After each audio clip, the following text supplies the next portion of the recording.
Imagine करो 1959 की सर्दी, यूरल माउंटेन्स का एक रिमोट स्नो कवर्ड जंगल, रात का अंधेरा और 9 एक्सपीरियंस्ड हाइकर्स जो एक एडवेंचरस ट्रैक पर निकले थे। बस उसी रात बिना किसी वार्निंग के गायब हो गए। जब उनकी बॉडीज ढूंढी गईं तो कुछ ऐसे क्लूज मिले जो आज तक साइंटिस्ट्स, इन्वेस्टिगेटर्स और कॉन्स्पिरेसी थियरिस्ट्स को कंफ्यूज कर रहे हैं। Eyes missing, tongues cut out, half naked bodies in -30 degree Celsius और एक टेंट जो अंदर से फटा हुआ था। आखिर हुआ क्या था उस रात? Welcome to the Dyatlov Pass mystery.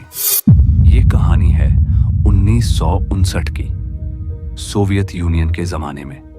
एक ग्रुप ऑफ 10 यंग स्टूडेंट्स और ग्रेजुएट्स ने डिसाइड किया कि वो एक चैलेंजिंग विंटर ट्रैक पर जाएंगे यूरल माउंटेन्स में। इस एक्सपीडिशन का लीडर था इगोर दयातलोव, एक 23 साल का एक प्रतिभाशाली इंजीनियरिंग छात्र। उसके साथ थे 8 और अनुभवी हाइकर्स, सभी लोग फिजिकली फिट, वेल ट्रेन्ड और एडवेंचर के लिए रेडी। इनका प्लान था ओटोटन माउंटेन तक पहुंचना, जो कि बहुत रिमोट और हार्श एरिया में है। उनका रूट पास करता था एक जगह से जिसे आज हम जानते हैं डियाटलॉफ पास के नाम से। 30 जनवरी को उन्होंने ट्रैक स्टार्ट किया। वेदर खराब था लेकिन सब कॉन्फिडेंट थे। 1 फरवरी के दिन उन्होंने अपना टेंट लगाया एक स्लोप पर और वही रात बनी उनकी जिंदगी की आखिरी रात। 2 फरवरी के बाद उनका किसी से कोई कांटेक्ट नहीं हुआ। एक्सपेक्टेड रिटर्न डेट थी 12 फरवरी, पर जब उन्होंने घर मैसेज नहीं भेजा तब रेस्क्यू टीम भेजी गई। 26 फरवरी को रेस्क्यू टीम ने उनका टेंट फाइनली स्नो में ढूंढ लिया और यहीं से मिस्ट्री शुरू होती है। टेंट की हालत देखकर सब शॉक्ड थे। टेंट अंदर से कट हुआ था, मतलब हाइकर्स ने खुद ही टेंट को फाड़कर भागने की कोशिश की थी। और टेंट के बाहर बर्फ में सिर्फ नंगे पांव और पतले कपड़ों में फुटप्रिंट्स मिले, जैसे सब लोग पैनिक में टेंट से बाहर निकले हों। क्या हुआ था उनके टेंट में? किस चीज ने इन ट्रेन्ड हाइकर्स को इतना डरा दिया कि वो -30 डिग्री सेल्सियस में बिना कपड़ों के भाग गए? थोड़े ही दूर एक जंगल के पास सर्च टीम ने पहली 2 बॉडीज ढूंढी। दोनों एक छोटे बॉनफायर के पास पड़े थे, बेयरफुट, सिर्फ अंडरवेयर में।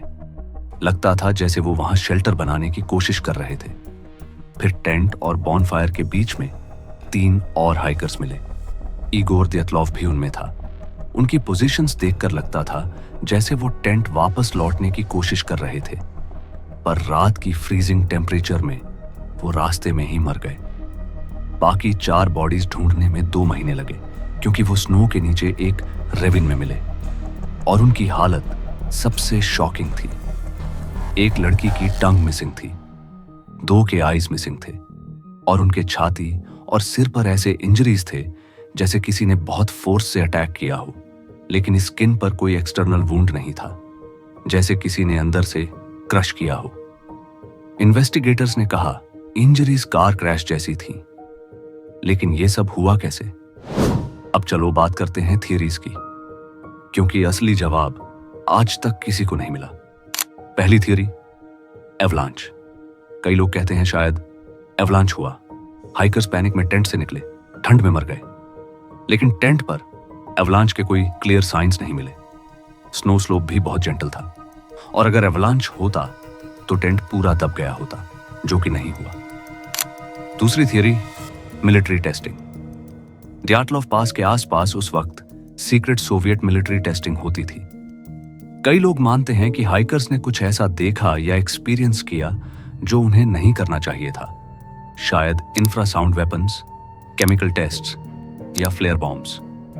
कुछ लोगों ने एरिया में ऑरेंज ग्लोइंग ऑर्ब्स देखने की भी रिपोर्ट दी थी। तीसरी थ्योरी, इंफ्रासाउंड। ये एक ऐसी लो फ्रीक्वेंसी साउंड है जो इंसान नहीं सुन सकता, लेकिन ये पैनिक और हेलुसिनेशंस इंड्यूस कर सकती है। कुछ साइंटिस्ट मानते हैं कि विंड पैटर्न्स ने ऐसे साउंड वेव्स बनाए जिससे हाइकर्स एक्सट्रीम फियर में टेंट से भाग गए। और चौथी थियरी, यूएफओ या पैरानॉर्मल। ऑफ कोर्स यूएफओ और एलियन थियरीज भी फेमस हैं। लोग कहते हैं कि उन्होंने कुछ ग्लोइंग स्फेयर्स देखे थे रात में, लेकिन इस बात का कोई सॉलिड प्रूफ कभी नहीं मिला। सोवियत इन्वेस्टिगेशन ने केस क्लोज कर दिया था अननोन कंपेलिंग फोर्स के नाम पर। मतलब उन्होंने खुद भी एक्सेप्ट किया कि जो कुछ हुआ उसका कोई क्लियर एक्सप्लेनेशन नहीं है। आज 60 से अधिक साल बाद भी ड्याटलॉव पास मिस्ट्री एक अनसॉल्व्ड पजल है। कई लोग हर साल उस जगह जाते हैं कुछ आंसर्स ढूंढने के लिए, पर मिलता सिर्फ वही खामोशी, वही हवा की चीख और वही सवाल, आखिर उस रात क्या हुआ था। मैं हूं मिस्टिक रेल्म्स और ऐसी ही मिस्टीरियस कहानियों के लिए चैनल को सब्सक्राइब करो, क्योंकि नेक्स्ट में हम बात करने वाले हैं एक और अनसॉल्व्ड केस की जो आपको हिला कर रख देगा।